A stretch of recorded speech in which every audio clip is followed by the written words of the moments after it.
Nabalot ng abo at masangsang na amoy ng asupre ang 11 lugar sa probinsya ng Negros Occidental.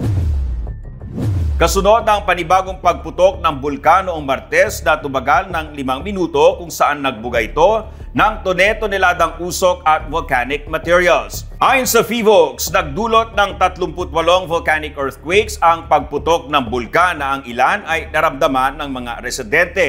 Ayon sa Provincial Disaster Risk Reduction and Management Council Emergency Operations Center ng Negros Occidental, apektado ang mga barangay mula sa La Carlota, Bago, San Carlos, La Castellana, Murcia, San Enrique, Valladolid, Pontevedra, Hinigaran at Binalbagan. Nagbuga rin ang bulkan ng dambuhalang abo na may 4.5 kilometers ang taas. 23 barangay sa Bago City ang nakaranas ng ashfall at nakalanghap ng masangsang na amoy ng asupre. 11 barangay sa La Carlota City at 9 na barangay sa La Castellana.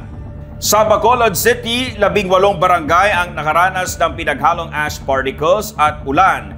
Pinapayuhan pa rin ang mga residente na manatili sa loob ng bahay at magsuot ng face mask o takpan ng basang tela ang ilong at bibig.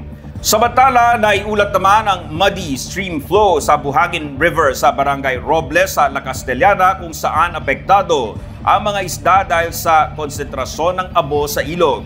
Pinaalalahanan naman ang mga residente na iwasan muna ang pagkain ng mga isda na nahuli mula sa kontaminadong ilog.